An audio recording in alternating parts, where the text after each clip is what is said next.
Ela está aqui para esclarecer. Nós estamos online. As mamães também que tiverem perguntas, fiquem à vontade. Nós estamos aqui. E meu muito obrigada. Obrigada por vir, estrela do dia. Dá licença. Legal. Acho que vocês já sabem meu nome. É isso, né? Tá. Então vamos começar.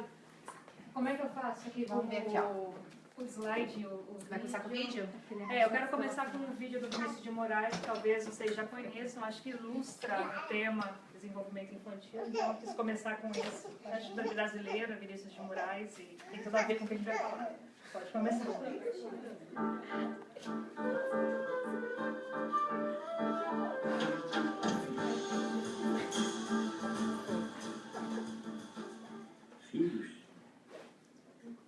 Filhos?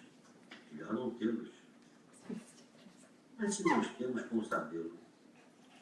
Se não os temos, que de consulta, quanto de silêncio, como os queremos. Banho de mar diz que é um porrete. Cônjuge voa, transpondo o espaço, engole água, fica salgada, se unifica. Depois que boa, que morenaço, que escondida. Resultado. Filho. Então começa a porrinhação. Cocô está branco, cocô está preto, bebe amoníaco, comeu um botão. Filhos melhor não tê-los. Noites de insônia, cães prematuras, prantos convulsos. Deus saudade. Filhos são demo. Melhor não tê-los. Mas se nós temos, como sabê-los? Como saber que macieza nos seus cabelos, que cheiro morno na sua carne, que gosto doce na sua boca. Chupa um gilete, bebe shampoo, até o fogo do quarteirão. Porém, que coisa louca. Que coisa linda que os filhos são.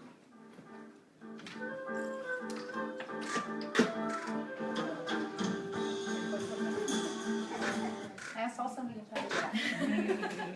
Não precisa do samba por enquanto. Deixa eu só tirar aqui. Vamos ver o slide agora. Deixa eu achar. Valentina. Nossa, só coisa de criança, gente. Desculpa. Vocês estão vendo? Ainda bem que vocês não estão vendo tanta tranqueira que tem aqui. Peraí.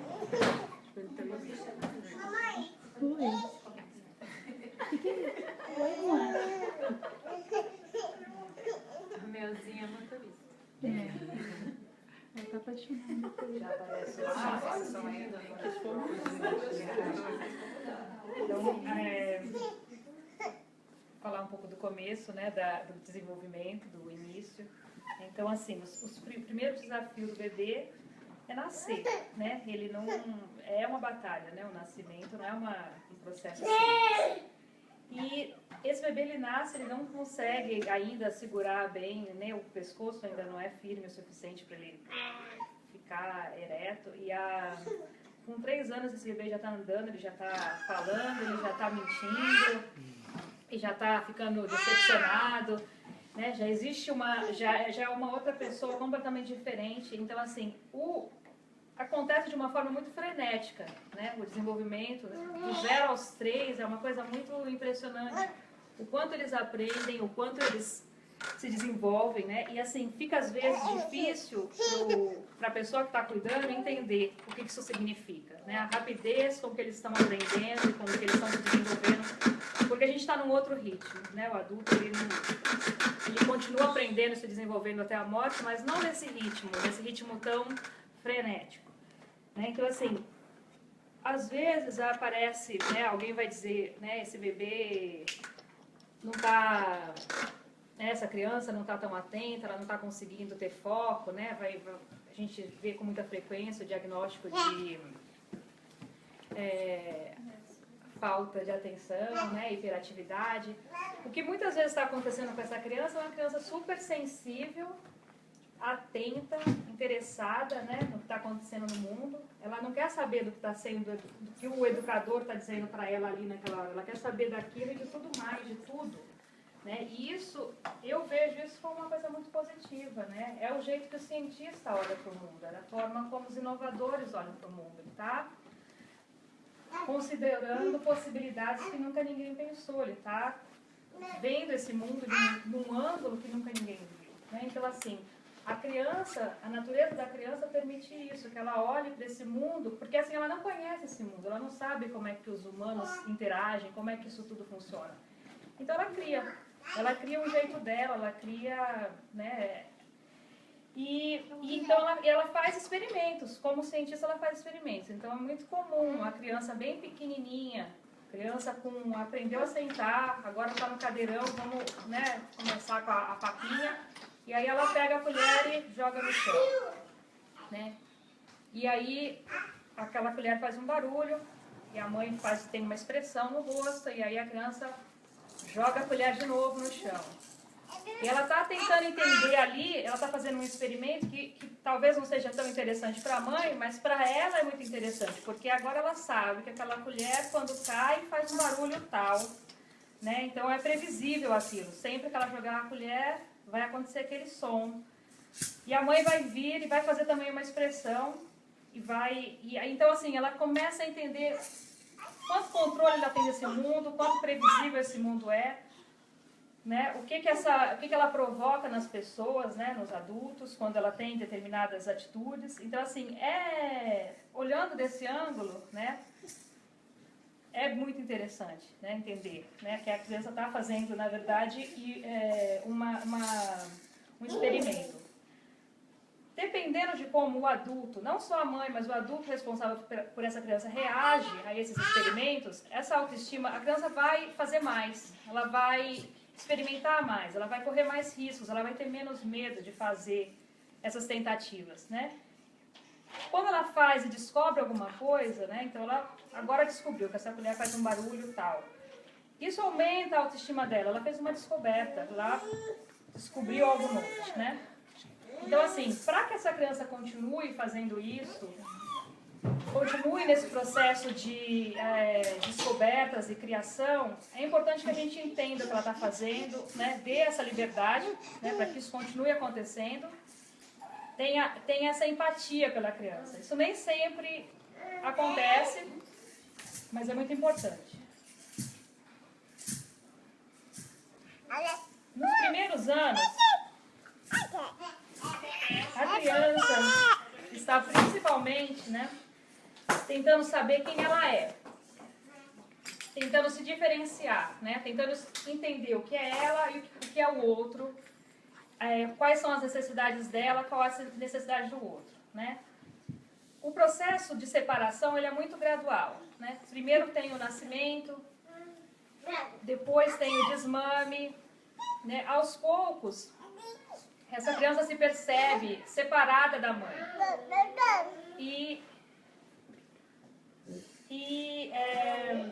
Para que ela consiga criar essa identidade, né,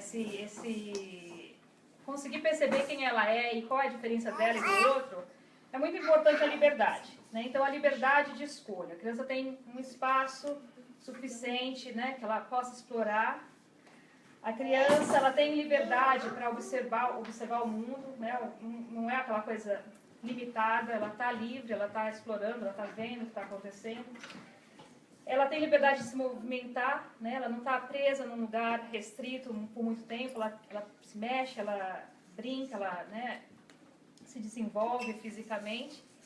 E ela também tem a liberdade de ficar perto, de ficar longe, né? Não é uma escolha da mãe, é uma escolha dos dois, né? Esse espaço que vai existir entre eles.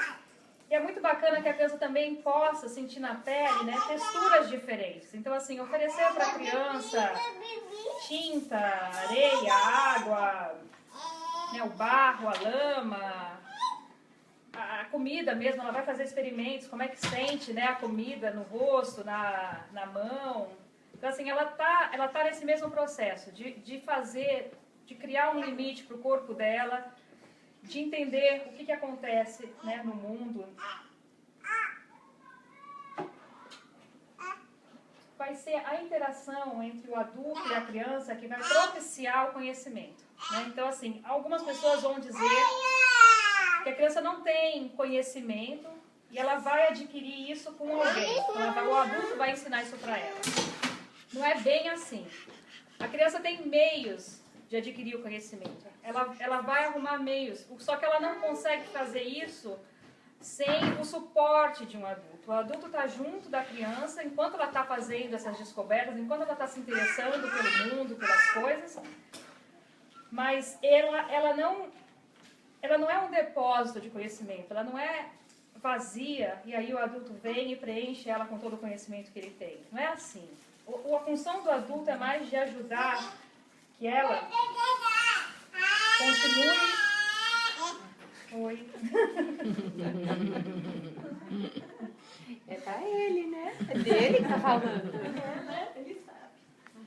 Continue fazendo, né? Tendo esse interesse. Então, assim, uma coisa que acontece...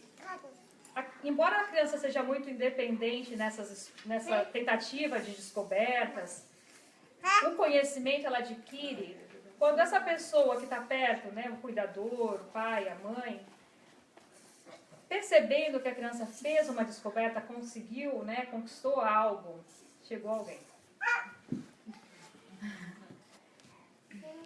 Existe então o olhar do outro, né? A admiração do outro. Então, assim, que bacana, você conseguiu encaixar esse bloco nesse outro, né? Esse cubo no bloco. Então, assim, o olhar da mãe, a admiração da mãe, né? Do pai, E esse afeto que surge quando a criança faz uma descoberta, né? Tanto para ela, né? Então ela está com uma outra criança brincando, os dois se divertiram porque descobriram algo novo. É esse afeto que é a cola, que vai fazer com que esse conhecimento fique. Então, assim, quando não tem afeto, um afeto positivo, o conhecimento não acontece, né? Não fica, a informação não fica. Né? Então, é uma oportunidade que aí a criança perde. Né? Quando a gente fala dessa condição da criança, né, inovadora, né? A criança é alguém que olha para o mundo de uma forma nova, cada criança vai olhar de um jeito. A gente está falando de uma das capacidades mais poderosas do ser humano, né? Uma pessoa que consegue chegar na vida adulta com essa capacidade, né? Com essa capacidade de olhar para o mundo, tentar enxergar o mundo, enxergar possibilidades que ninguém conseguiu, quer dizer, são os nossos cientistas, são os nossos artistas, né? São pessoas que vão trazer algo novo para a humanidade. Então, assim, é uma coisa, a criança já nasce com essa capacidade. Então, é muito bacana se a gente conseguir preservar isso. Né? A criança, ela precisa de cuidados. Precisa existir uma estabilidade, precisa existir uma constância, né? Não dá para ter, não é recomendado que cada hora seja porque para ela crescer saudável e crescer, se desenvolver, continuar com esse aprendizado, ela precisa ter alguém que ela vincule, porque o afeto tem uma importância muito grande. Então, se ela está num lugar onde ela passa por muitos cuidadores e ela não consegue desenvolver um vínculo muito grande com nenhum deles, fica faltando a cola, que é o que ela vai precisar, que é o afeto, que é o que ela vai precisar para continuar se desenvolvendo, continuar crescendo, né, saudável. Então eu não estou dizendo que ela precisa só da mãe ou só do pai, pode ser, né, mas ela precisa de uma estabilidade nesse cuidado. Muito importante isso. Então, o cuidado da criança, isso não é negociável, ela precisa disso, não tem como, né? Agora, é negociável quem vai fazer isso, quem vai cuidar da criança, isso é negociável. Não precisa ser a mãe, necessariamente, não? Pode ser outra pessoa. Né? E cada cultura faz de um jeito, né? Agora a gente está nos Estados Unidos, quer dizer, no Brasil é de um jeito, aqui é de outro, né? Existem países onde a mãe e o pai têm a licença maternidade por um tempo grande, às vezes até 1 ano. Em outros lugares a mãe só tem a licença maternidade, né? Ou o pai só tem, o pai tem, mas por menos tempo, ou nenhum dos dois tem. Então, assim, quem é a pessoa, o adulto que vai se responsabilizar por essa criança, a gente depende da cultura, depende das circunstâncias. Mas alguém tem que fazer isso, né? É importante isso, ela tenha esse vínculo com alguém. A participação do pai é muito, muito importante para o desenvolvimento, né? Existe essa questão de assim, o pai ajuda, o pai participa, ele ajuda, ele não participa, né? Então, assim, a forma como eu vejo é assim, existe o pai que participa e o que não participa. O que ajuda está partindo do princípio de que essa é uma obrigação da mãe. E ele está só ajudando, ele está quebrando um galho. Aí não é a responsabilidade. Se ele tem responsabilidade, ele não ajuda, ele participa. Ele assume um papel na vida dessa criança, né? E cria esse vínculo com a criança da mesma forma que a mãe, né? A mãe pode ser a pessoa responsável pela amamentação, por exemplo, né? Se essa for uma escolha, se for esse né? Se isso der certo, né? Desde o início. O pai que participa, ele vai colaborar para que isso aconteça, né? Então, assim, ele vai colaborar para que esse vínculo entre a mãe e o bebê, né? Para que essa amamentação aconteça de uma forma mais tranquila. Ele vai diminuir, talvez vai se responsabilizar das outras coisas que vão propiciar, né? Esse vínculo entre a mãe e o bebê. Às vezes, a ajuda do pai ela não acontece, não necessariamente porque o pai não quer participar, mas porque a mãe não permite essa entrada. Isso é muito comum. Isso acontece às vezes porque a mãe pensa, bom, eu tenho o meu jeito de cuidar, ele tem o jeito dele e o meu jeito é como eu quero que a criança seja cuidada. A minha forma é a forma que eu quero que essa criança seja cuidada. Então ela não dá esse espaço para o pai. Não existe a forma. Existem várias formas de cuidar. Não existe uma... Né? Então, assim, permitir a entrada desse pai é ampliar o mundo dessa criança. É mostrar para essa criança que existe um mundo além da mãe. E que existem outras formas, né, de cuidar. Então, assim, precisa existir um acordo ali, né, entre o pai e a mãe, para que os dois sejam, né, bem-vindos e participem na vida dessa criança. Como é que a criança aprende, né? Ela aprende brincando. Existe muito nas casas, assim, pais que estão, né, muito interessados no desenvolvimento da criança, então a casa ela tem um formato escolinha, ela tem os brinquedos muito educativos. O objetivo da brincadeira é brincar, não é aprender determinadas habilidades. Entendeu? Porque quando é esse o objetivo, aí já deixou de ser. A brincadeira, o objetivo da brincadeira é só esse, brincar. O que a criança vai fazer com aquilo, aí sim, vai trazer o conhecimento, né? Mas assim, não sei se isso ficou claro, mas a gente pode falar disso um pouco mais depois. Então assim, a função do adulto que está interessado ali no aprendizado, né, que essa criança aprenda, é de despertar o interesse da criança. Né? Então assim, apresentar coisas interessantes para essa criança, né? Então assim, por exemplo, um livro, né? Se a gente lê, né, senta com a criança no colo, lê um livro para ele, isso vai despertar o interesse pela leitura, né? Falar para a criança, vai lá, aí a gente está falando de criança mais velha nesse caso, né? Assim, vai lá ler o livro, isso aí não é como funciona. O bacana é ler o livro, a criança então desperta o interesse da criança pela leitura e aí a criança por conta vai eventualmente pegar o livro e ler, né? Porque isso é um prazer, ela adquire um prazer naquilo. Foi uma experiência prazerosa.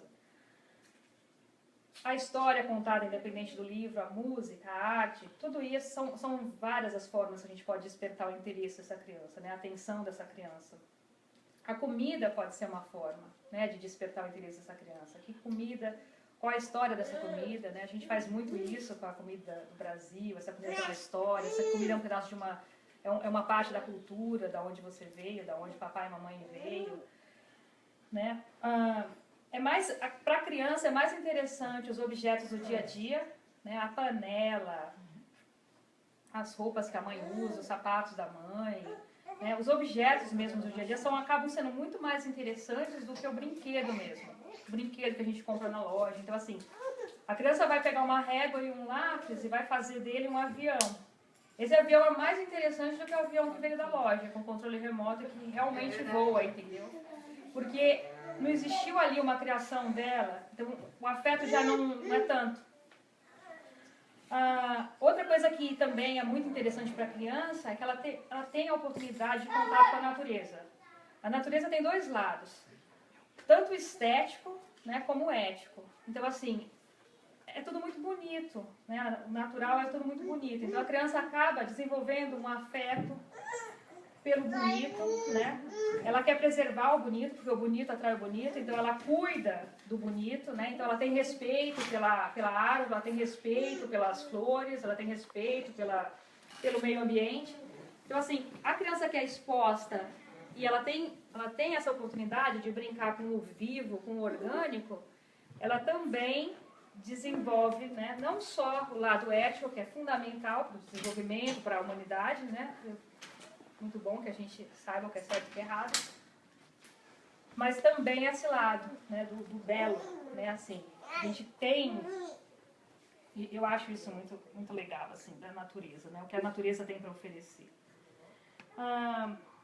E aí vem a empatia, né, quando eu sei, quando eu respeito, quando eu gosto do outro, quando eu consigo desenvolver essa capacidade, né, a empatia é se colocar no lugar do outro, sentir como o outro, né? Eu não só tenho respeito pelo outro, como por mim, né? E aumenta também a autoestima. A criança que conseguiu desenvolver essa capacidade, ela tem mais autoestima.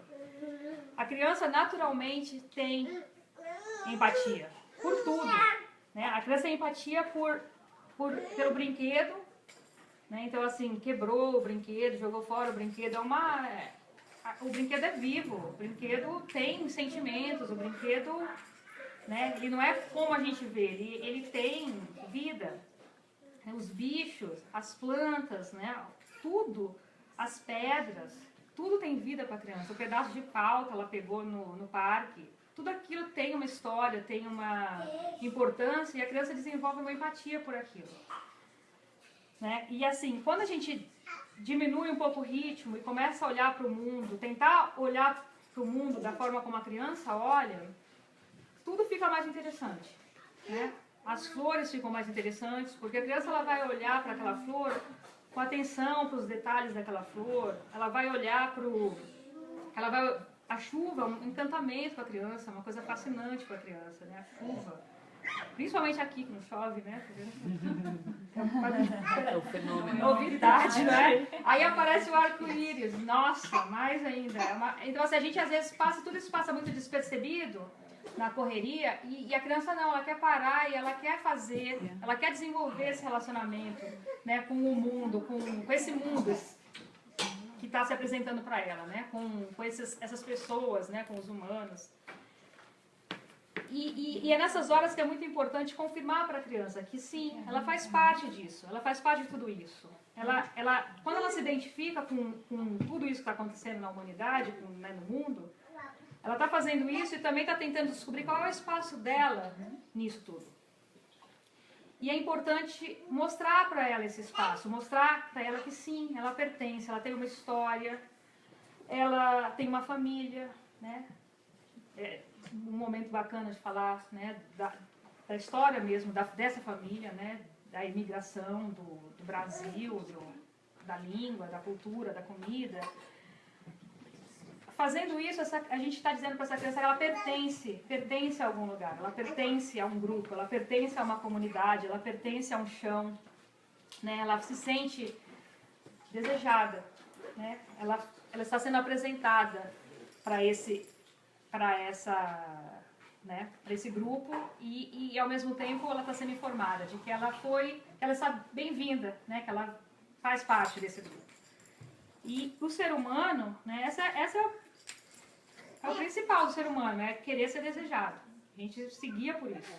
É assim, será que eu sou? Então assim, às vezes a pessoa leva a vida inteira perguntando isso, né, assim, então é muito bom que a criança tenha essa certeza, quanto antes, né, que a gente consiga saber isso.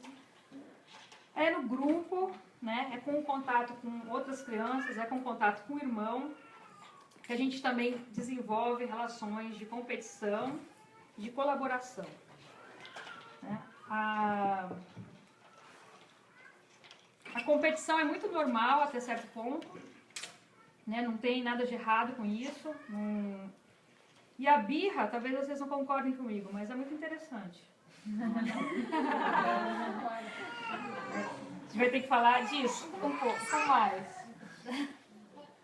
Mas a birra, por que eu acho a birra muito interessante? Porque durante o início, quando a criança ainda não tem muita clareza, né, ela tá dentro, a princípio ela está dentro de um outro corpo. Ela sai desse corpo e ela continua muito dependente do corpo da mãe. Né? Então elas ainda estão num vínculo muito simbiótico, né? Por muito tempo, isso dura meses, né? E em determinado momento, é só porque a gente está falando de birra, não é? Bacana. Então aí assim, quando a criança começa a se perceber separada do outro, ela faz birra. Ela está anunciando. A birra é uma anunciação. Somos diferentes. Você quer que eu tome banho, mas eu não quero. Você quer que eu coma, eu não estou com vontade. Somos pessoas diferentes, distintas, separadas. Então, assim, a birra, ela não é... Ela é um sinal de que essa criança está muito bem. De que ela está progredindo. De que o desenvolvimento dela está indo muito bem. Porque ela está percebendo isso. Ela está percebendo que ela e o outro, ela e a mãe... Não tem nada a ver os dois. São pessoas separadas e assim, ela faz o caminho dela e você faz o seu. Então ela está tentando informar isso, né?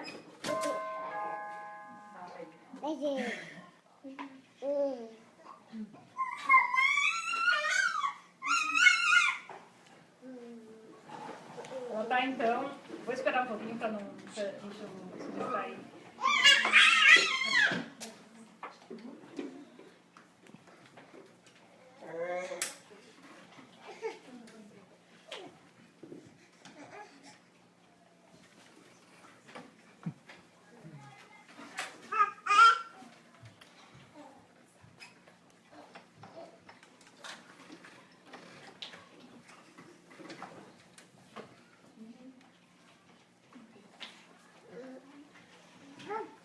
Então, assim, por mais complicado que seja, né? Porque a gente sabe das necessidades da criança, é importante que ela durma, né? Que ela tome banho, que ela coma.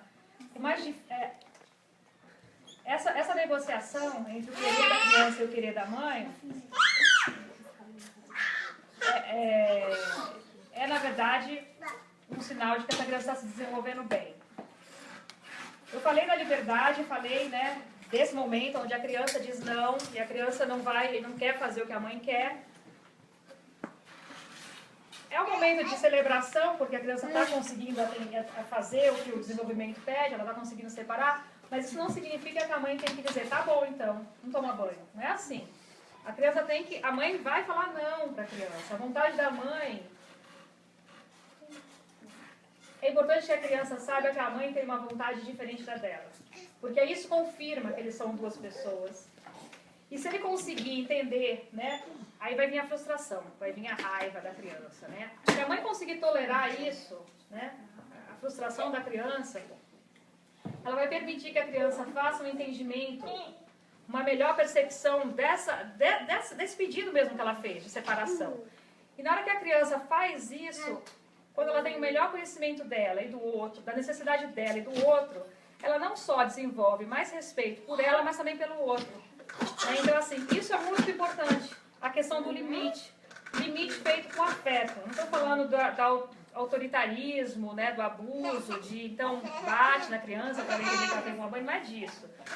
Mas a questão de pôr a sua vontade também presente, para que a criança entenda que para ela continuar esse relacionamento, ela vai ter que respeitar, né, que esse relacionamento vai continuar, claro, né, é importante que a criança tenha essa clareza de que o amor da mãe está ali, apesar da frustração, apesar da raiva, mas que vai existir entre eles um respeito, né? Isso colabora muito para a autoestima da criança e acontece às vezes, nessa hora da birra, dos pais se ofenderem com o não da criança, né? Então a autoestima do pai mexe um pouquinho com a autoestima do pai quando a criança diz não. O pai às vezes não quer abrir mão de ser dono desse bebê. né? Não quer... Às vezes o pai resiste um pouco a essa separação entre ele e o bebê, né? O bebê tem as vontades dele, o pai tem, né, assim, os planos que o pai fez, os sonhos que às vezes não vão acontecer, porque essa pessoa está anunciando que ela é completamente diferente. Então, às vezes o pai também resiste um pouco a isso, né? E aí, isso pode criar uma certa complicação, né, para a autoestima da criança. Então é isso, né? Quando a gente diz não, a gente está colaborando, né, para a autonomia. E quando a gente tolera, né, a birra, tolera a agressão da criança, a angústia da criança, a gente está também mostrando para a criança que apesar de tudo isso, apesar desses sentimentos que não são dos melhores, ela não perdeu o amor, né? E aí então ela sabe que ela pode dizer não, que ela pode mostrar para o outro que ela tem limites e que ainda assim ela não vai perder esse outro. A criança que sente muito medo talvez não vá fazer isso, não vai ter essa confiança no pai.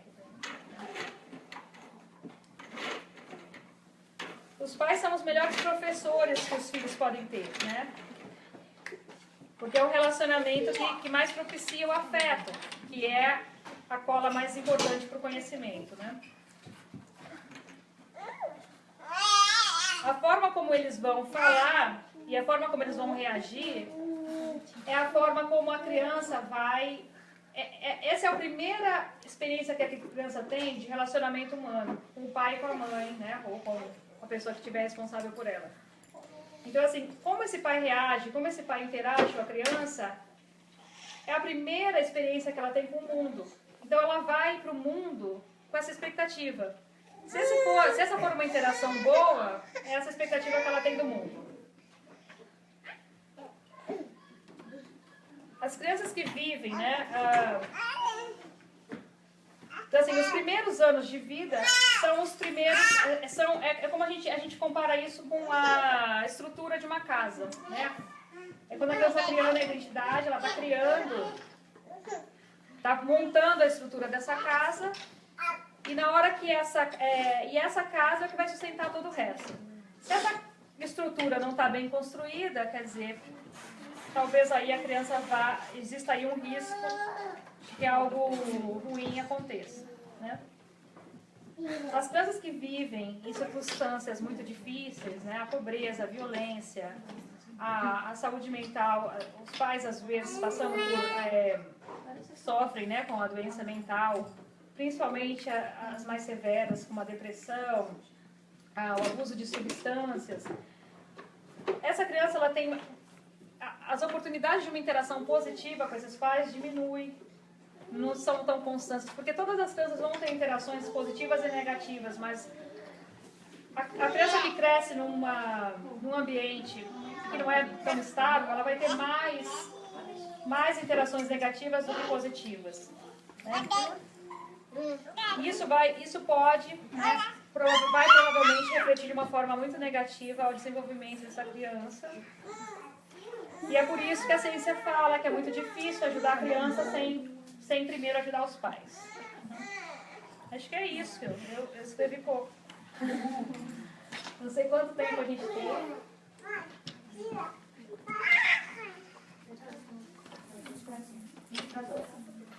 A gente tem ainda 1 hora. Eu olhei, eu sei que a gente tem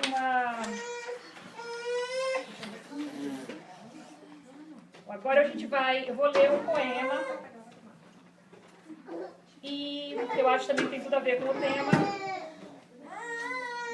E aí eu vou abrir para a gente conversar, porque aí a gente pode falar com mais detalhes sobre as outras questões, questão de preocupação que tem com o sono, com a agressividade, os medos, dificuldade de aprendizagem, o que vocês quiserem que a gente converse. Então eu vou ler aqui. É um poema da Ruth Rocha e chama Os Direitos da Criança. Toda criança do mundo deve ser bem protegida contra os rigores do tempo, contra os rigores da vida. Criança tem que ter nome, criança tem que ter lar, ter saúde, não ter fome, ter segurança e estudar. Não é questão de querer, nem questão de concordar. Os direitos da criança todos têm que de respeitar. Direito de perguntar, ter alguém para responder. A criança tem direito de querer tudo saber. A criança tem direito até de ser diferente. E tem de ser bem aceita, seja sadia ou doente. Tem direito à atenção.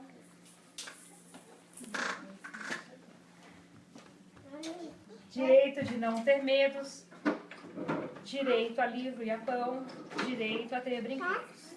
Mas a criança também tem o direito de sorrir, correr na beira do mar, ter lápis de colorir, ver uma estrela cadente, filme que tenha robô, ganhar um lindo presente, ouvir histórias do avô, descer de escorregador, fazer bolha de sabão, sorvete se faz calor, brincar de adivinhação, morango com chantilly, ver mágico de cartola, o canto do bem-te-vi, bola, bola, bola, bola. Lamber fundo de panela, ser tratada com afeição, ser alegre e tagarela, poder também dizer não. Carrinhos, jogos, bonecas, montar um jogo de armar, amarelinha, petecas e uma corda de pular. Um passeio de canoa, pão lambuzado de mel, ficar um pouquinho à toa, contar estrelas do céu. Ficar lendo revistinha, um amigo inteligente, pipa na ponta da linha, um bom no cachorro quente. Festejar o aniversário com bala, bolo e balão, brincar com muitos amigos, dar pulos no colchão, livros com muita figura, fazer viagem de trem, um pouquinho de aventura, alguém para querer ver. Festinha de São João, com fogueira e com bombinha, pé de moleque e rojão, com quadrilha e bandeirinha. Andar debaixo da chuva, ouvir música e dançar, ver carreiro de saúva, sentir o cheiro do mar, pisar descalça no barro, comer frutas no pomar, ver casa de João de Barro, noite de muito luar, ter tempo para fazer nada, ter quem penteie os cabelos, ficar um tempo calada, falar pelos cotovelos. E quando a noite chegar, um bom banho, bem quentinho, sensação de bem-estar, de preferência um colinho, uma caminha macia, uma canção de ninar. Uma história bem bonita, então dormir e sonhar. Embora não seja rei, decreto nesse país que toda criança tem o direito de ser feliz. Lindo. Da Ruth Rocha. Então é isso, então a gente pode conversar agora.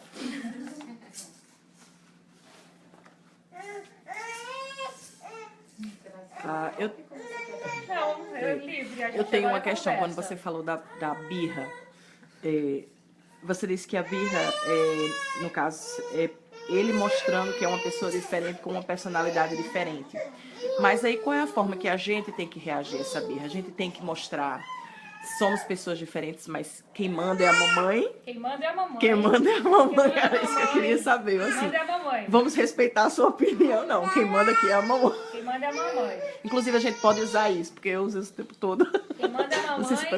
Mamãe entende que você não quer, mas quem manda é a mamãe. A mamãe sabe o que é melhor pra você. Isso aí. Com relação ao castigo. O castigo, né? Então, 3 coisas são muito importantes para a criança, que é a raiva, a frustração, o medo e a culpa. São ruins. Não, fundamental. Isso é importante para fundamental para o desenvolvimento da criança. Então, assim, a criança ficou com muita raiva, né? Ela falou disso, a mãe tolerou isso, bacana. Vem o medo. Porque ela sabe da dependência e do amor que ela sente pela mãe, né? Então vem o medo. A mãe também tolera o medo, né? A criança acorda à noite falando que tem um monstro no quarto, né? Que tem, sei lá... Eu fico nessa fase, normal, né? Normal. Aí a mãe vai lá e de novo acolhe esse medo, permite, né? Esse medo. E a criança... vai ter oportunidade, né, de entender o risco. O medo, ele protege a gente. Quando a gente sabe que a gente fez alguma coisa esquisita, uma coisa que põe em risco, né, o outro, a gente sente medo. Então, para evitar o medo, a gente faz, né, a gente segue as regras. quando a mãe permite que tudo isso aconteça, ela tolera a raiva, ela tolera o medo, vem a culpa. Quando a criança vem com a culpa, quando ela vem a culpa, vem a responsabilidade, a criança entendeu o que é certo e o que é errado, entendeu o limite dela e do outro, né? Então, assim, acaba sendo mais interessante tolerar do que o castigo, porque o castigo, quando a gente dá o castigo, a gente puniu a criança por sentir raiva, que é uma coisa fundamental, né? Ela pagou a pena dela, ela fez lá o castigo dela, o time-out, ou perdeu o iPad. Ela não teve a oportunidade de desenvolver uma consciência moral sobre... Ela não conseguiu relacionar o que ela fez com a punição. A mãe fez um favor, na verdade, para ela, de tirar dela essa responsabilidade, desenvolver fazer todo esse caminho, de se responsabilizar pelo que ela está fazendo, de se responsabilizar por ela e pelo outro, a interação dela com o outro, entendeu? Então, quando a criança é punida, o comportamento para, né? E talvez até ela não repita aquilo por um tempo, porque ela não quer o punir, mas assim, ela não teve o que é fundamental, que é o desenvolvimento, a oportunidade de desenvolver essa consciência moral. Com a mãe que tolera isso, permite isso. Muito difícil, mas é complicado. Tolerar. Não significa permitir, tolerar não significa permitir. Quem manda é a mãe. Mas a criança está ali muito chateada, muito, né, brava, está no mercado, caiu no chão, está gritando e tal. Às vezes a mãe dá a bala que a criança queria porque ela não tolera aquela angústia, entendeu? É bacana que a mãe consiga tolerar. E a criança, não, o limite, a mãe põe o limite, né? Tá tudo bem se pegar no colo, a gente não é isso, a gente não vai fazer isso, né? Pôr o limite, mas sem autoritarismo, sem a agressão né, de tirar, por exemplo, o privilégio ou de agredir mesmo fisicamente, né? Não é necessário chegar nesse extremo. Mas a criança faz isso. A criança não tem nenhuma criança que não vá fazer birra, que não vá fazer. Depende. Vamos pensar assim, olha. A criança está andando de bicicleta e caiu porque resolveu que devia soltar a mão e machucou porque resolveu que não queria usar o capacete. Então, aí assim, até você entender que para andar de bicicleta você tem que fazer isso, aquilo, você não vai andar de bicicleta, entendeu? Isso é uma punição. Então, é uma punição, mas é uma punição relacionada com o que ela está fazendo. Então, assim, você não está conseguindo se comportar agora, quando a gente está aqui com os amigos, é melhor que você... Aí o time-out vem, mas não vem um time-out assim, sem... ficar aqui se você vai se comportar assim. Então você vai pro seu quarto e na hora que você conseguir entender como é que a gente se comporta aqui, você volta. Não precisa do limite do tempo. Deixa na mão dela. Ela tem que desenvolver isso. Ela tem que desenvolver. É uma oportunidade para ela se responsabilizar pelo que ela está fazendo. Às vezes o castigo tira a responsabilidade da criança. A responsabilidade fica sendo da mãe, entendeu? E a criança perde uma oportunidade muito interessante para o desenvolvimento dela, que é a questão mesmo da ética, a questão de saber como se relacionar com o outro. A gente vê isso em crianças, em adolescentes, né? Então, assim, ele bebe, ele dirige, corre o risco, né, de bater o carro, de se machucar e machucar o outro, e não existe não passa pela consciência de que isso é completamente absurdo, de que isso está errado. Quer dizer, não existiu, faltou uma coisa fundamental, que foi esse limite. Então a gente tem que estimular essa consciência, né?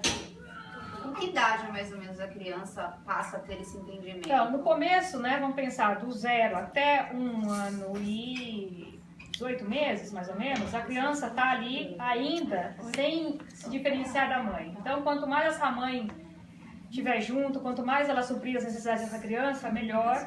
Isso vai favorecer o desenvolvimento e a capacidade que essa criança tem de se perceber independente. Quando a criança começar a anunciar a autonomia, né, que é com 3 anos, nessa idade mais ou menos antes dos 2 até... É nessa hora, quando ela vai anunciar isso, ela vai aquela birra, né, então assim, é nessa hora que o limite é muito importante.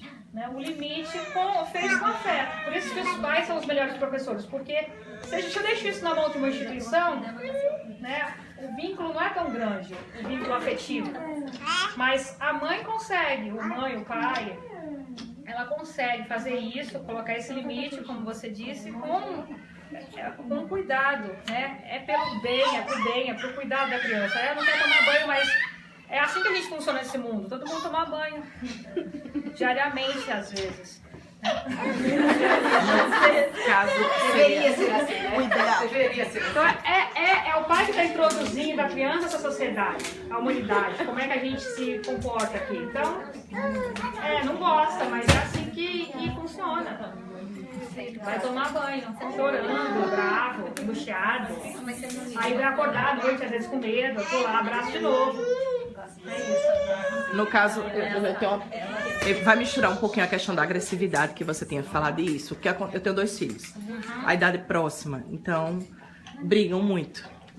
Brigam muito, punch.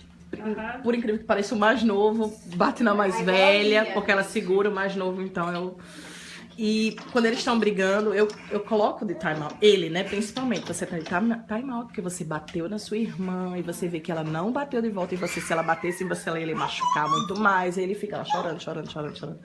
E aí depois eu quero me desculpar. Ele vai, desculpa com a irmã e volta. Mas não dá uma hora, não. Again. E aí, será que é porque eu tô tomando a iniciativa errada? Será que é o time out que não tá funcionando? Porque ainda eu já tentei só conversar, você não pode. Eu já fiz uma vez, eu pedi pra irmã não brincar mais com ele. Dizer, Sofia, se você não quiser, você não brinca mais com o Gegel, porque o Gegel tá batendo em você. E assim o Gegel vai afastar todo mundo, porque ninguém vai querer brincar com uma criança que não bate. Exatamente. E aí ele ficou... Mas aí eu só consegui fazer isso uma vez e eu não observei se funcionou. Nas demais foi logo pro time out. Então, o time out ele pode funcionar, mas ele deixa, se você deixar na mão da criança, por exemplo, o fim do time out, ao invés de ele falar, olha, você vai fazer, você tá nessa cadeia, né, tá preso por determinado tempo, na hora que você conseguir brincar com a tua irmã sem bater nela, você tá livre. Você jogou na mão dele a responsabilidade. Ele tem que se responsabilizar pelo que ele tá fazendo. Entendeu? Quando a gente pune e aí ele pagou a pena dele, ele tá livre, sai e bate de novo. Isso. Então, a hora que deixa ele, você fica no time-out até você entender que o que você fez não é legal. E você sai do time-out a hora que você estiver pronto para interagir com ela de uma forma mais respeitosa. Não vai ser fácil, não é brincadeira. Educar. Não é na primeira, vai demorar. Às vezes demora até bem tarde. Isso aí que acontece, que a gente hoje não vai falar de adolescência, vai falar de adolescência no próximo, né? Semana que vem. Não, os meus são pequenos. Mas isso que acontece nos 3 anos de idade, acontece igualzinho quando a criança entra na adolescência. E aí é mais assim, difícil ainda, porque o pequenininho é pequenininho, né? Mas aí você vai ter que falar não de um homem maior que você. Vai ter que falar não vai sair hoje. E ele não vai só chorar e ir pro time-out, ele vai falar coisas horríveis, vai existir uma confusão enorme, pode ser que renda ao invés de 1 hora meses, entendeu? A briga. Então assim, mas... Eu acredito.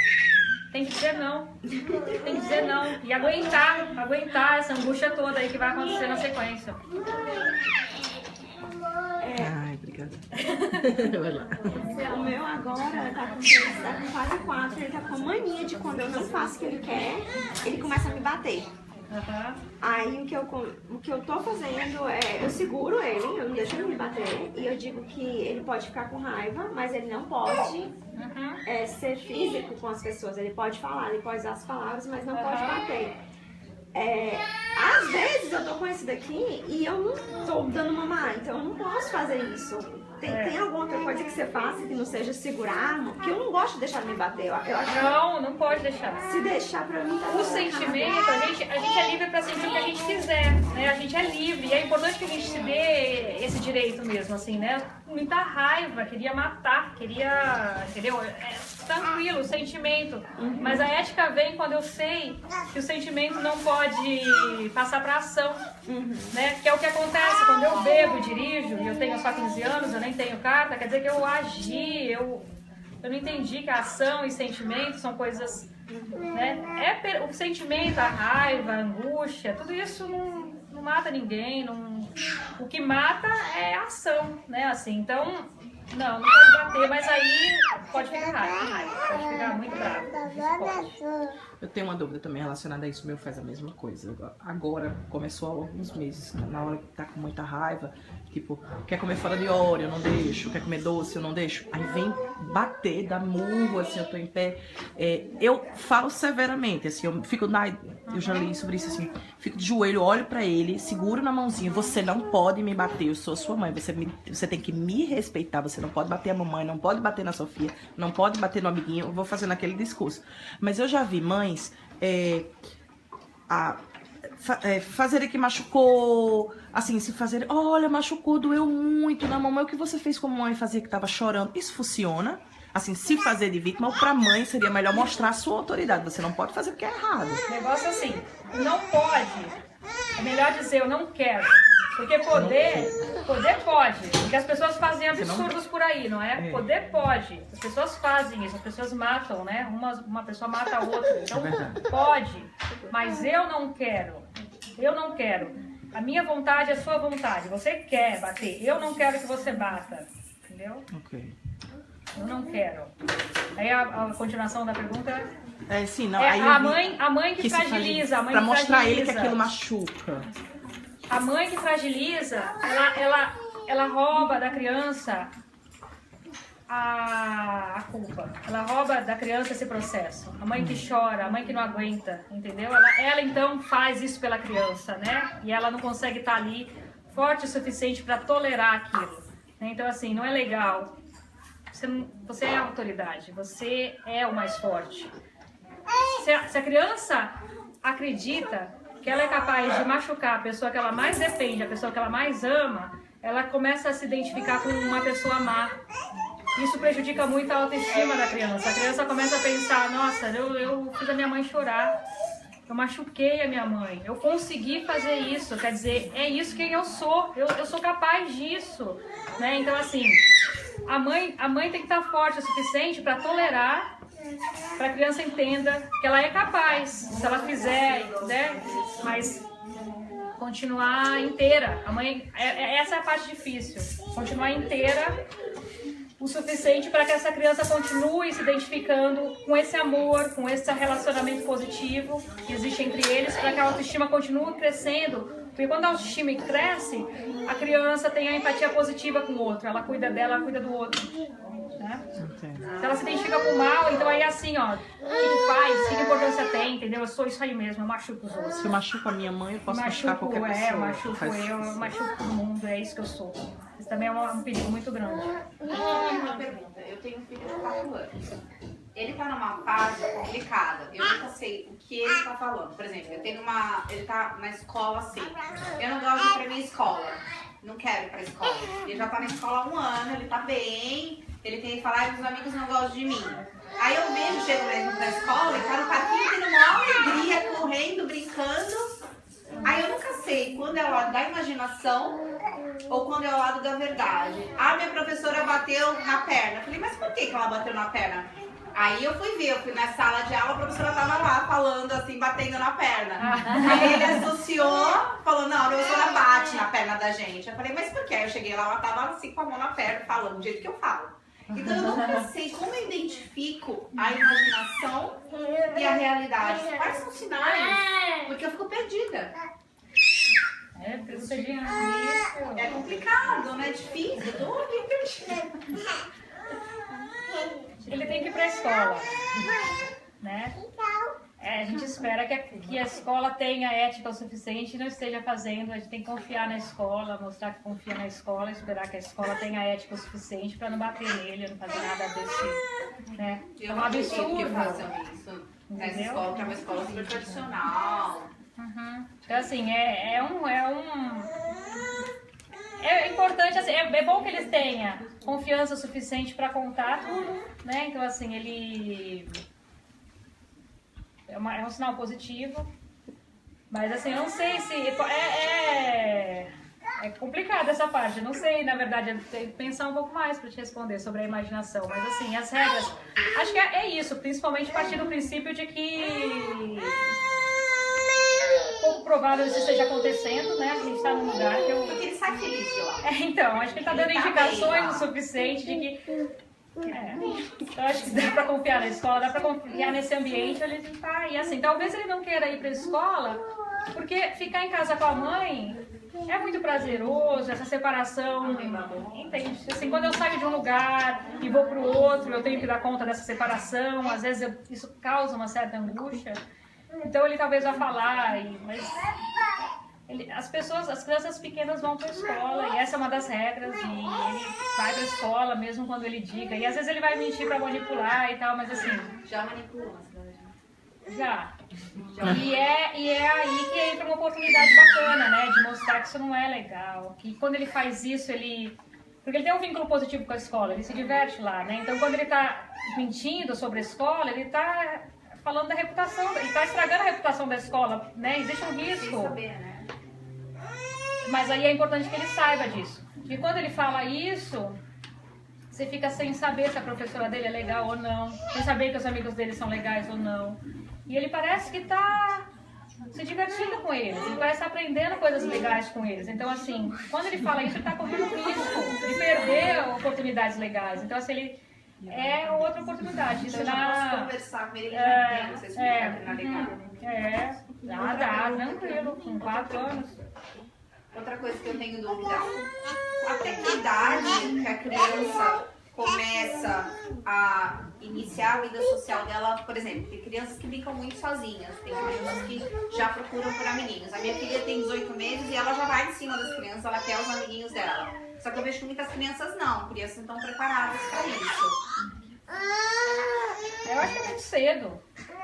Por isso que a comunidade é tão importante, porque a comunidade permite que a criança perceba que existe um mundo além da mãe, né? Ela percebe que não é só ela e a mãe. Por isso que o pai é muito importante, porque existe mais além da mãe. Existe a mãe e o pai, existe a mãe, o pai e os amigos do pai e da mãe, né? A comunidade onde a criança vai, o parquinho onde ela interage com o outro. Então, quanto antes a criança é exposta a isso, mais ela aprende a aproveitar isso, a lidar com isso, a tirar algum benefício disso. Então, talvez a criança não tenha tido oportunidade suficiente para se sentir confortável ainda. Eu imagino que talvez por isso apareça em idades diferentes, mas muito cedo. É muito cedo. A criança com 4 meses, a criança já tem uma interação, já tem uma comunicação bem clara com a mãe, e com 6 meses as crianças já estão na aulinha de natação, já estão sorrindo, já estão interagindo com outras crianças, né? Já estão engatinhando, já estão a brincadeira em paralelo ao princípio, depois a brincadeira com o outro, né? Mesmo. Muito cedo. Eu tenho 2 coisas. A primeira é sobre o aprendizado. Estou nessa fase, ela está com quase 8 meses. Porque está da descoberta, quer mexer com tudo, quer brincar. E vai ganhando a habilidade aos poucos. Só que às vezes ela quer tendo alguma coisa e não consegue e fica frustrada. Eu vejo se ela conseguir, mas às vezes ela chora. O meu marido tem um coração mais mole, já quer logo ajudar. Eu não ajuda, deixa ela. Aí ele deixa o tempo, mas ele...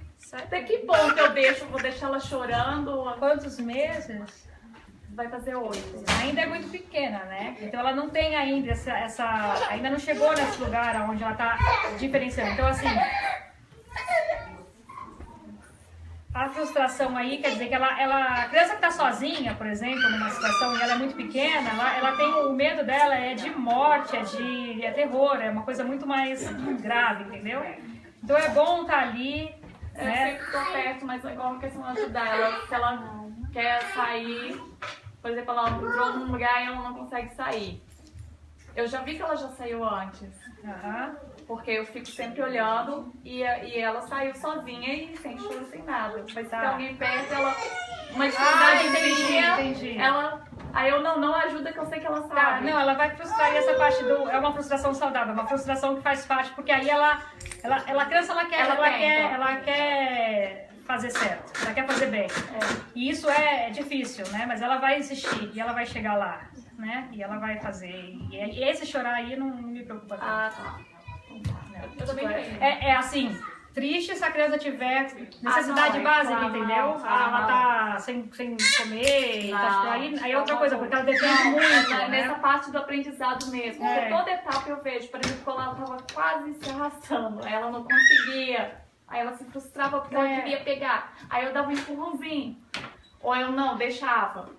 Não, eu sei que você consegue. E sempre quando eu vejo que eu deixo, ela acaba conseguindo. Então pronto, ela tá conseguindo fazer o caminho e essa frustração aí é parte da frustração necessária para que ela aprenda a fazer sozinha, sozinha se responsabilizar porque ela quer aprender ou pelo que ela tá tentando alcançar. Porque eu sempre pensei isso, mas às vezes aí me batia a dúvida. Nossa, será que ela vai pensar que ela nunca pode contar comigo? Porque eu nunca tô ajudando.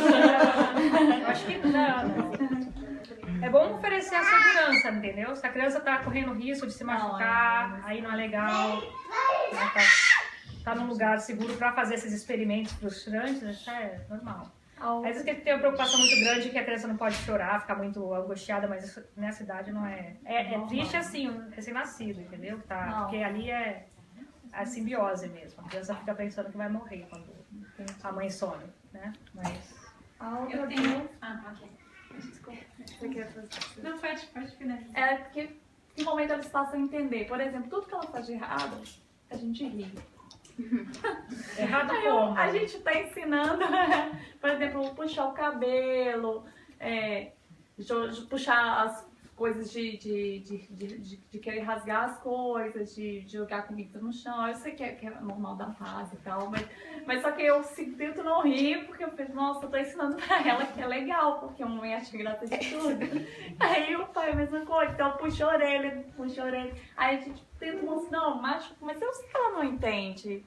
Ela tá fazendo, é a questão do experimento, ela tá vendo o que acontece quando ela faz determinadas coisas, né? Então, assim, se ela se dói, a mãe faz uma cara de triste, por exemplo, ou de dor, ela entendeu que é isso que ela causa, né? Independente da minha cara, ela ri, então junto. Leva tempo pra aprender, né? E aí, assim, quando ela tem faz... problema em rir, eu não tô... Não, mas você tá tolerando. Incentivando, não, eu acho que não.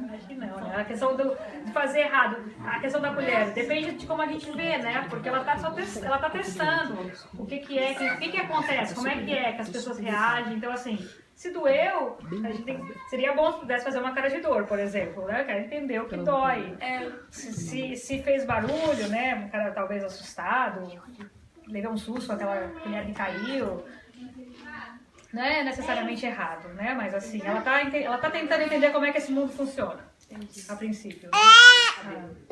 Obrigada. Eu tenho uma coisa. Agora, em relação ao sono, aquele vínculo, aquele treinamento que existe, você é a favor da tal técnica de deixar a criança chorando? Depende da idade. Depende da idade. Depende da idade. O bebezinho não. A criança que já tem conhecimento, já tem a noção da separação, né? Ela vai acordar às vezes com medo, não vai querer deitar, ficar sozinha, né? Aí a gente vai lá e fala, olha, tá tudo bem, eu tô aqui do lado, tô aqui no meu quarto, você tá aqui no seu, você tá segura, tá tudo tranquilo. Tudo é treinamento. Tá aqui a cobertinha pra você abraçar, tá aqui o ursinho pra você abraçar quando você sentir medo, é a transição, né? O objeto a gente chama de objeto transicional, que é quando eu sentir medo, eu não vou chamar a minha mãe, ou talvez eu vá chamar a minha mãe, talvez isso vai acontecer várias vezes, né? A mãe tolera isso, mas a mãe não precisa deitar com a criança, dormir abraçada com a criança. A mãe fala, agora você vai... Você acha que tem um monstro aqui? Não tem? Tá aqui o ursinho, quando você ficar com medo, você abraça ele, vai pro quarto. A criança vai ficar angustiada, é uma angústia necessária, é importante. E continuando a respeito disso, só isso daí quando a criança entender, já tem a separação já clara, quer dizer, tá a fazendo partir, isso, mais ou menos antes dos 2 anos. Tá, porque daí ela entende quando você fala com ela. Então não adianta, por exemplo, quando ele era muito novo, assim, 13 meses ainda. Aí né, cada família vai funcionar de um jeito. Do sleep training, a questão de bebezinho mesmo. Não, até na idade aquela coisa de 2 anos. Ele chama e às vezes, né, pela preguiça pela comodidade, às vezes a gente acaba deitando e passa o resto da noite com a criança. Quando é pequenininha, eu não vejo nada de errado nisso. Dormir junto, dormir com a... Vai até mais ou menos uns 6 meses, assim, eu imagino. 6 meses de idade, 6 meses, não 2 anos, 6 meses. Dorme às vezes do lado, na cama do lado, dorme muito perto, né? Dorme na cama mesmo, se a mãe achar legal, achar confortável isso pra ela. Mas na hora que a criança começa a entender que a mãe tem o desejo dela e ela tem o dele, aí a mãe fala, eu não quero dormir com você, eu quero dormir no meu quarto, você tá com medo, eu tô aqui, oferece segurança, abraça, fica um pouquinho lá, né? Mas... Não com 2 anos e meio. Olha o apego. Você acha que com 6 meses a criança já entende? Com 6 meses ela já entende? Você acha? Não, é gradual isso. Varia de criança para criança, entendeu? Mas assim, a criança vai acordar, vai pedir a mãe não precisa dormir com a criança a noite toda. Ela vai lá, ela conforta a criança. Ela tolera que essa criança sinta medo, ela sai de cena, ela oferece um objeto que substitua ela, para que a criança comece a fazer essa transição, né? Mas isso talvez vá se repetir muitas vezes, talvez isso aconteça várias vezes à noite, quer dizer, é importante que a criança saiba que ela tem esse outro, e esse outro tolera que ela tenha medo, né? Qual é a importância do objeto para ela perder esse medo? Porque assim, a minha filha não tem nenhum objeto que esteja falando constantemente para ela ter esse apego. Tem algum malefício nisso? Algumas crianças não vão fazer essa transição, elas vão fazer a transição sem o objeto. Eu sou objeto. Alguns vão fazer o uso do objeto. Algumas pessoas vão fazer isso pela vida inteira, né? Que é o crucifixo, que é a pessoa vai se vincular a um objeto para se sentir mais protegida, né? A uma imagem, né? A pessoa religiosa, por exemplo. A gente continua fazendo essas transições, né? Quando não tem mais a mãe, a gente tem o pai, né? O Deus tem. Então a pessoa faz transições, alguns não. É normal a criança que não teve apego com bicho, com nada dessas coisas. Tem criança que tem um negócio, um bichinho, com, sei lá, algum objeto. Não, alguns não. Alguns não. Muitos não. Eu tenho. Talvez não tenha sido necessário. Eu tinha medo de esquecer o negócio, aí perder, aí tem que lavar. Eu tinha medo. Às vezes aparece por um tempo, às vezes a criança mais velha até vai ter, na fase mais ou menos depois na latência já, que é quando a criança já passou, né, dos 5, dos 6 até a adolescência, nessa fase, aparece mais medo ainda, né, e às vezes funciona nessa época, ou não. Tem uma pergunta aqui da Carla. Minha filha tem de 2 anos e meio, ela começou a imitar, a fazer tudo que a minha bebê de 9 meses faz, até os sons. Isso é normal? Eu acho. Competição, a competição, né? Ela perdeu ali um espaço quando nasceu o outro, né? Então, ela está tentando entender o que ela tem que fazer para conquistar mais espaço, né? Ela está disputando ali. Então, se o bebê recebe mais atenção porque ele faz isso, isso e aquilo, e eu sei o que eu fizer tudo isso também, quem sabe eu conquisto de novo. Ela está dando conta desse luto aí, ela perdeu um espaço. Ela está tentando ver o que ela faz, ela está experimentando coisas, assim, né? E até que ponto a gente acha que isso é normal? Quando a gente percebe que isso deixa de ser normal e passa a achar que tem algum outro problema por trás disso? O que é bacana é que a mãe, eu não vejo nada, mesmo que isso renda anos, assim, ela tá tentando descobrir alguma coisa. O mais importante é que a mãe, percebendo isso, entendendo isso, tenha mais empatia por essa criança maior. Desculpa, por exemplo, às vezes a gente sugere assim, tira um tempo pra você e ela só, né? Deixa o pai ajudar um pouco mais, o pai com o bebê, e vocês duas saem, fazer alguma coisa, voltar naquele momento de só ela e a criança. Continuar alimentando a autoestima dessa criança para que ela entenda que ela não precisa ser outro para ser amada. Ela é ela. Ela, sendo ela é amada. Entendeu? Entendeu? Então, assim, pode ser que leve um tempo para ela confiar nisso, porque a mãe agora tá dividindo, tá ali amando os dois, né? Mas o que ela precisa para ela tá mais identificada com ela e com o que ela já era, né? Ela tá criando essa identidade, ela confiar de que ela não precisa ser outro para ser amada, ela mesma, do jeito que ela é. E aí, assim, a mãe tolera até isso, tolera que ela imite, tolera que ela sinta ciúmes, que ela sinta inveja, que ela sinta medo, né, dessa competição. A mãe que tolera tudo isso aumenta a autoestima da criança, porque aí houve uma comunicação, a mãe responde a essa necessidade da criança, a criança não precisa ser outra pessoa para ser amada.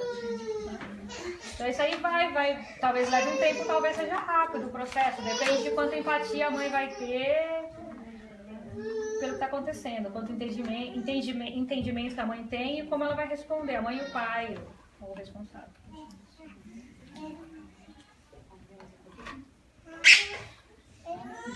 Tá, eu quero fazer uma pergunta.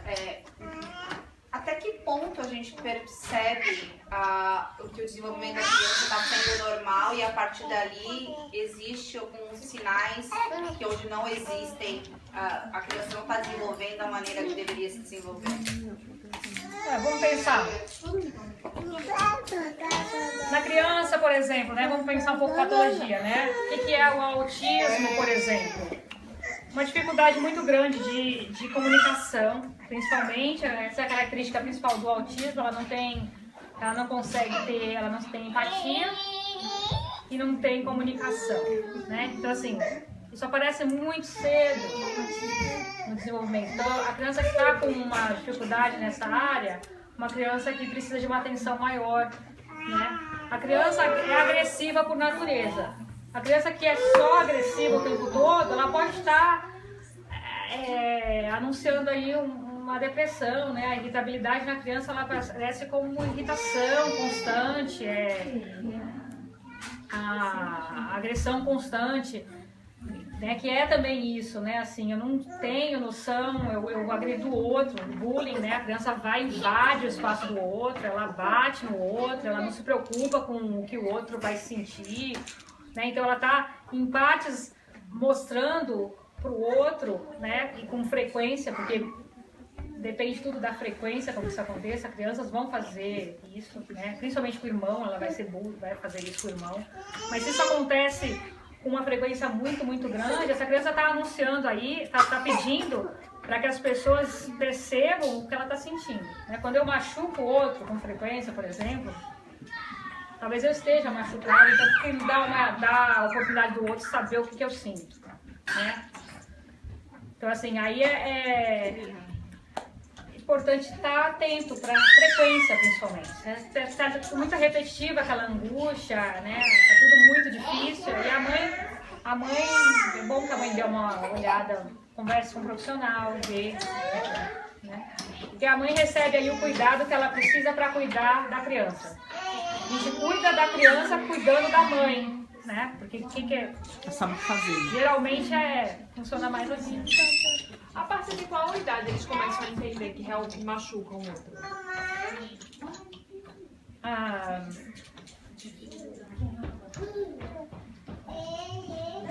Quando ele começa a se diferenciar, quando ele começa a dizer esse não, né? Ele começa a perceber o outro, começa a perceber ele, e aí ele também tem a capacidade de entender que ele e o outro são pessoas com vontades diferentes, distintas. Então aí, como é que eu convivo com esse outro quando eu não tenho sentimentos bons para esse outro? Porque com 6 meses eles não têm essa noção ainda de que tá machucando. Porque toda vez que ela vai brincar com alguma criança, ela quer ir direto no cabelo. Só que ela não tem. Eu digo ela que não pode, mas ela acha engraçado. Ela nem tem cabelo pra ninguém puxar o dela, ela vai nos outros. Por alguma razão ela tá achando isso muito interessante, né? A reação que isso causa, entendeu? Aí como ela é pequenininha, a gente tira a mão dela do cabelo do outro, com a esperança de que uma hora ela entenda, né? Isso não é legal. Mas a minha faz a mesma coisa também. E puxa do pai, ela puxa do peito. Ó, tá tentando entender como é que esse mundo funciona. Puxa do cachorro, quer sentir a textura, né, do mundo. Né? bem normal. Uma outra pergunta. Você havia falado que é importante essa constância na pessoa que vai cuidar, né? Que isso é importante para o desenvolvimento dela e tudo mais, das crianças. A gente morando aqui, tem a família no Brasil, faz viagens uma certa frequência, uma vez por ano, duas vezes, uma vez a cada 2 anos, para visitar a família e tudo mais. E de alguma forma eles são prejudicados quanto a isso, assim, desse sofrimento maior, acho que a maior parte é nossa, né, de passar isso para eles, da separação, de vir pra cá, todo mundo fala, mas ela tá bem, ela não tá bem, como que ela está, como ela foi a adaptação, a volta, e tudo mais. Então eu acabei ficando uns 2 meses lá, eu percebia que ela tava no limite dela também, assim, ela não tava comendo direito, tudo que é novidade pra ela, ela acaba não querendo se alimentar de forma correta. Então assim, pra mim esses 2 meses foram difíceis na parte de dormir e a alimentação. Foi bem complicado. Da rotina. A minha rotina. Eu acho que a questão da imigração, eu gostei da tua pergunta, porque eu adoro falar disso. Ela é mais complicada para os pais, né? Principalmente para os pais, porque a gente deixou um lugar, deixou uma comunidade, deixou o país, deixou uma cultura e está se adaptando a uma outra. A gente tem essa questão do enraizamento. Né? O humano, ele quer ter, é muito importante a raiz, né? Da onde eu sou, onde é que eu, o que é meu, onde é que eu, qual é o lugar, né? Da onde é que aonde é que eu pertenço, entendeu? Então quando a gente muda de país, às vezes isso mexe com isso, mexe com essa segurança que é tão fundamental, né? A gente fica assim, será que eu pertenço a esse novo país? Será que eu vou continuar? Eu vou ser aceita aqui? Será que eu vou me adaptar aqui? Então, isso às vezes remete a questões muito antigas, que é o começo da vida mesmo, né? Será que eu sou aceito, né? Sou bem-vindo nessa família? Será que essa família me quer? Será que eu sou querido? Será que eu sou, né, desejado aqui? Então a imigração às vezes ele mexe um pouco com isso, porque a gente saiu de um lugar e foi para outro. E existe ali essa transição, né, que é o que a criança está fazendo, bem pequenininha, que é saindo do corpo da mãe para o corpo dele, ficando só, né. Então a imigração às vezes ela causa, né, ansiedade, causa insegurança na mãe. Então a mãe já vem para cá, faz todo esse trabalho de adaptação aqui. Quando ela volta para o Brasil, aquele lugar já não é mais dela, já não pertence mais lá, né? Já não identifica mais aquele lugar como casa. E quando a mãe sente, né, essa incerteza de onde é que eu sou, né? Qual que é o meu lugar, aonde é que eu pertenço, qual é a minha cultura, a criança percebe também a insegurança e às vezes aparece isso. Né? Então assim, a casa da gente, né? A casa da gente é essa estrutura que a gente começa a construir muito cedo. Independe do lugar. Quando essa estrutura está bem feita, a gente pode morar em qualquer lugar, a gente se adapta a qualquer lugar com mais facilidade, entende? Porque a casa é um estado dentro da gente. E isso acontece com a criança pequena. Quando ela está segura, ela vai para qualquer lugar e ela se adapta com mais facilidade, entendeu? Quando existe uma... Eu queria mostrar para vocês uma música que eu gosto muito, que é do Arnaldo Antunes, mas aí eu achei que era muita coisa, entendeu?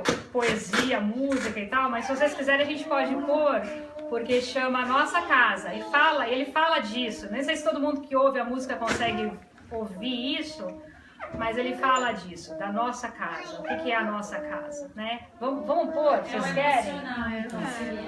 Eu acho que essa música traz isso de uma forma mais poética e ilustra de uma forma melhor do que a que eu estou explicando. Enquanto ela vai colocar... Mas é impressionante como as crianças, quando voltam, ficam doentes.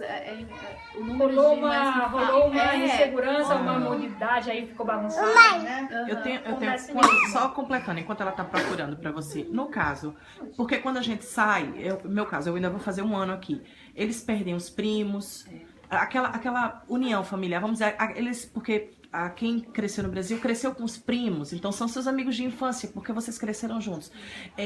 Quando a gente vem pra um lugar como esse, faz diferença para a criança. No caso, seria melhor que os pais já, assim, quando constituísse um grupo de amigos, mantesse a frequência, para dizer assim, para os nossos filhos crescerem juntos, para eles terem nesses amigos os primos que estão longe da gente. Ou para a criança isso tanto faz, assim, ele brincaria, porque eu observo assim, logo quando eu cheguei, eu comecei a fazer muito playdate, porque eu queria que Sofia tivesse amigos. Nós viemos para cá para o futuro dos filhos, então para que eles tivessem, mas aí acabava que ela não se perdi a palavra em português, não se adaptava não, ela não se apegava a Tete com nenhuma criança, porque assim, eram vários playdates às vezes com crianças diferentes, aí não teriam vínculo, então você aconselharia, é realmente melhor que a gente, vamos dizer, criasse um grupo pequeno, não precisaria de ser grande, mas assim, que se visse com uma certa frequência, para que aquelas crianças, assim, para ela, aquilo faz uma infância mais confortável. É meu amiguinho, aquele ali, ele vai crescer com aquele amiguinho. Assume-os. Né? Isso é importante? Ou tanto faz, criança vai se adaptar anyway, vai fazer isso anyway. Vai criar, é legal. A criança que consegue criar uma história com o outro, que é o que você está falando, né? A criança que consegue manter o vínculo os primos postiços, a família postiça. O primo, então assim, se for um grupo estável, melhor, não é? O que acontece com a imigração é um negócio muito complicado, que às vezes as pessoas não percebem. Durante a imigração, a gente perde a mãe, o pai, ela perde tudo isso. Perde a família, perde os amigos da infância, perde os amigos da faculdade, perde os amigos do trabalho, perde os amigos, perde a música, perde a comida, perde o cheiro, perde o lugar, perde... quando a gente vem quase renascer. A gente... É um luto diferente de quando morre alguém, entendeu? Porque quando morre alguém a gente tem isso claro. Morreu, perdi, esse amor agora perdeu o lugar dele, então eu choro, me permito sofrer essa angústia, né, do luto. Quando a imigração acontece, isso não é claro. Porque a gente fica assim, não, mas é só eu ir pra lá, eu volto lá, tá tudo lá, eu não perdi nada. É só eu viajar, ó, saí hoje à noite, amanhã cedo eu tô lá. Tá tudo lá, só que não é assim, e aí assim, a pessoa meio que não se dá conta do quanto que ela perdeu. Então esse luto é um luto complicado, é um luto gradual, é um luto que vem aos poucos. Então, e quando a gente está em luto, a gente está triste. E no momento dessa tristeza, a gente está também tendo que estar aberto para o novo. Calcula a dificuldade que é? Imagina. Como é que a gente consegue confiar no novo quando a gente acabou de perder o mundo inteiro? Perdeu tudo. Aí a gente agora não, tem que estar feliz e fazendo vínculos e se jogando aí em novos amores. Né? A maior complicação do amor é o medo. A gente acabou de perder, agora a gente vai confiar nesse novo, entende? Então, às vezes, a imigração ela complica isso, complica esse reiniciar, esses vínculos que vão se formar, né? Às vezes acontece isso, da instabilidade, eu não estou mesmo criando ninguém, porque existe esse risco, tá ali muito presente o risco de perder. Então a mãe, às vezes não tem um grupo fixo, as pessoas, né, a gente tá tudo de passagem aqui, não vamos aprofundar nisso não vamos investir nisso não, porque tá todo mundo com muito medo, porque a gente acabou de perder tudo, entendeu? E a criança, ela precisa ter essa oportunidade de se vincular, de confiar, então assim... Quanto mais a gente se arriscar, apesar dessa angústia toda que a gente está vivendo, e que faz parte, é normal, né? Quem ama, sofre. Então, acho que a gente amou lá no Brasil, faz sofrer aqui. Quanto mais você se conscientiza disso, quanto mais você... O mundo é possível amar e não perder. Não é porque a gente mudou para cá que isso vai acontecer sempre. Aí abre portas para a criança e ela consegue se vincular aí. Mas grupo estável é melhor. Mas é mais saudável. É melhor do que essa coisa cigana, entendeu? Isso é muito ruim, né? Que a gente às vezes faz muito isso na imigração, muda de um lugar para o outro, amigos toda hora muda, fica uma coisa meio gypsy, né? Você tinha pergunta? Conseguiu? Você achou o vídeo? Não, achei. Não, eu ia só fazer uma complementação. Às vezes eu tô deitada na minha cama, eu fecho os olhos, eu sinto como se eu estivesse andando na rua onde eu cresci. Tá vendo? Eu tenho aquela sensação de que tô lá, entrando na casa da minha mãe. Dirigindo, nem então, na cama. eu tô abrindo o portão da casa da minha mãe. Oi, tudo bem? uma saudade, né? E às vezes a gente fica assim, ó, querendo deixar isso pra lá, fazer de conta, pôr aquilo embaixo do tapete. É o negócio da angústia que a gente não tolera no filho, não tolera na gente. Precisa... Porque até o meu filho, que a gente foi pra lá quando a Agatha nasceu, ele fala, ai vovó, sua casa tem escada, né vovó? Eu lembro da sua casa, tem uma porta assim, pro mim, de dói, né? E aí assim, é a hora de pegar o Skype, deixar a avó contar a história, entendeu? Porque a avó, ela traz essa questão do enraizamento. Então assim, essa comunidade, né, o trabalho que você está fazendo hoje, né, esse projeto, é isso, é manter o que a gente consegue da cultura, preservar essa possibilidade, né, fazer essa ponte Brasil, né, de alguma forma.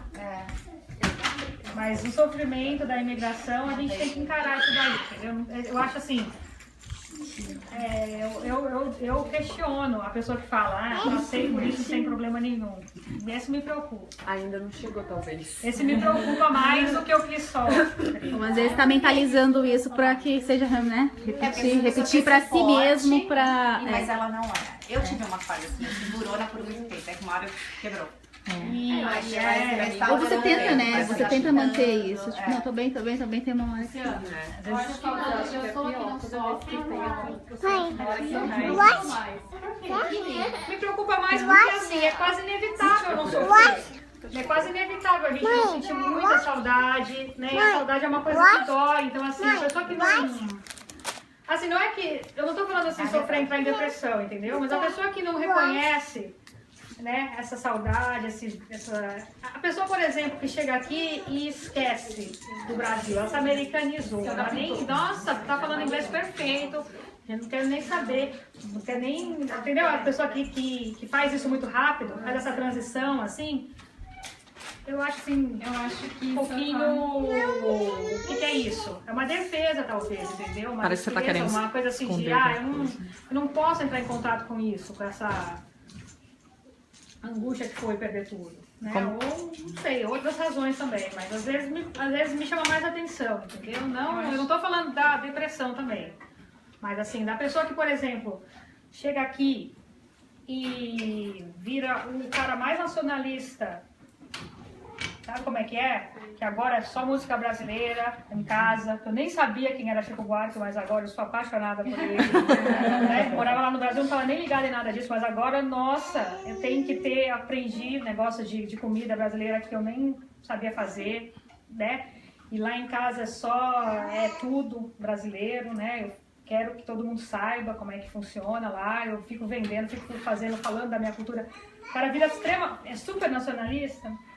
É um negócio extremo também, mas ele tá fazendo essa transição, né? A pessoa tá passando por isso, tá reconhecendo, né? O que ficou... É também um pouquinho exagerado às vezes, mas é parte do processo.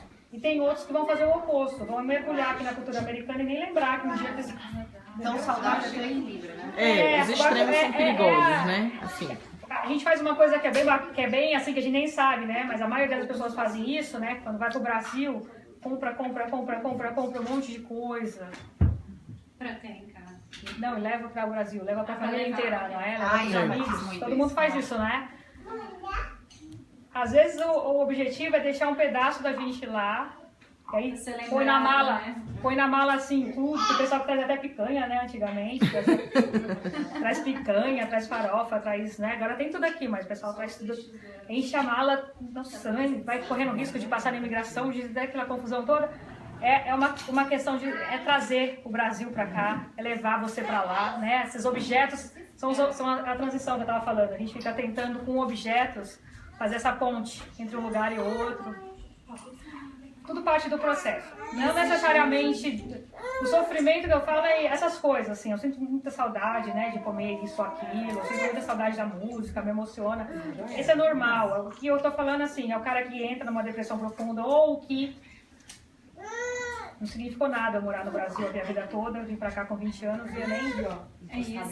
São essas coisas que eu falo, são extremos, que aí me chama a atenção. Esse choque eu acho que acontece 2 vezes, né? Sempre. Tem gente que já vem com filhos, mas no meu caso, que eu vim sem filho, aí tem aquele período de transição. E depois quando nasce o filho, aí você vê, poxa, meu filho vai crescer longe dos pais, dos É. avós, Não né? foi o que você Da sonhou. família. Então aí dá aquela dúvida de novo. Tudo que é novo estressa, né? E a imigração às vezes coincide com o casamento, que é uma mudança enorme, coincide com o nascimento dos filhos, quer dizer, tudo junto, né? Tudo ao mesmo tempo. Então a ansiedade sobe, né? Mas é adaptação. O ser humano tem que se moldar. Achou? Acho que sim, não sei se tem a ver a gente por ainda, Vamos, mas acho que tem. vamos, Acho que é legal. sim. Se chama a nossa casa. Não é isso? Não, é a nossa casa. Peraí. Eu só coloquei a casa. É por aqui.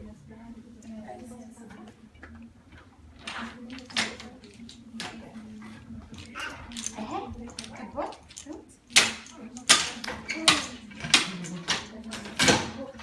Aí a gente ouve, a gente fica pensando nessa casa, que é a casa... De que casa que ele tá falando, entendeu? Vamos pensar isso. Aí agora que você falou essa questão Vamos aí. pensar isso. Eu acho legal isso. É. Vamos pensar. E eu pensei, foi. E eu pensei, eu fiz uma coisa aqui. Era? Essa, não, a primeira não. Não? Essa daí é tão bonito, eu acho, o jeito que ele fez o arranjo do vídeo. Aqui chorando aqui. Ai, já tô.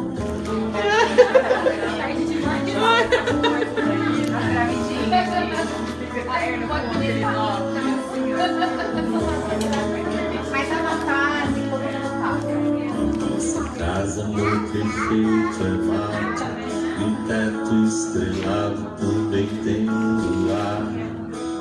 A nossa casa até parece um ninho, vem passarinho pra nos acordar.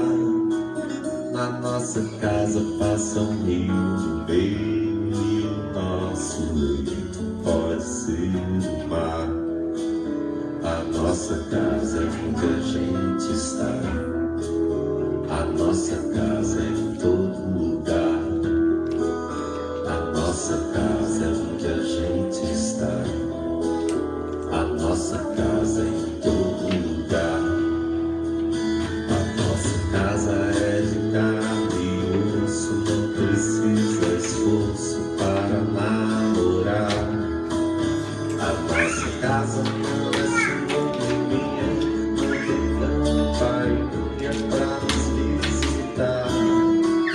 A nossa casa tem varanda dentro, tem um pé de vidro para respirar. A nossa casa é onde a gente está. A nossa casa é em todo lugar. A nossa casa é onde a gente está. A nossa casa é em todo lugar.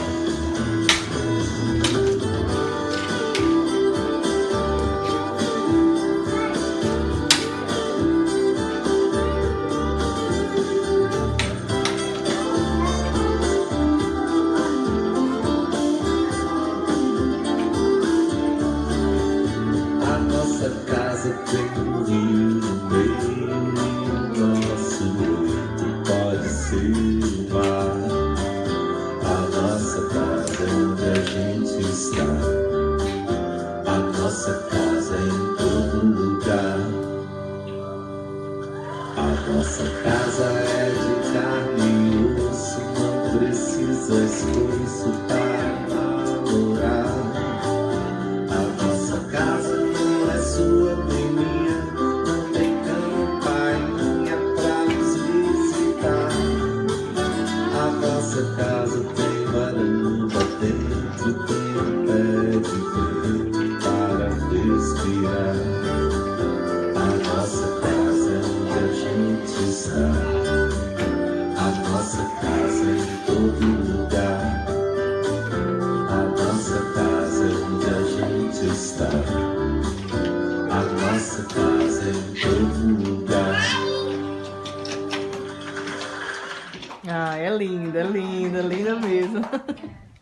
Essa aí já é uma cabeça, né?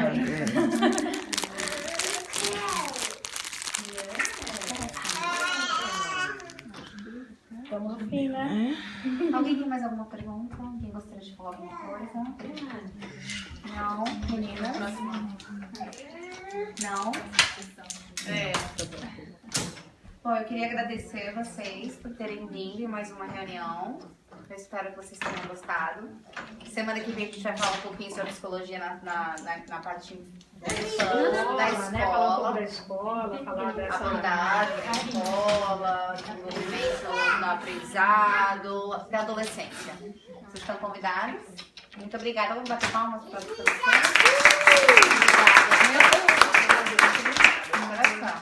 Obrigada, gente. Agora é hora da nossa foto. Tchau, gente. Tchau, tchau.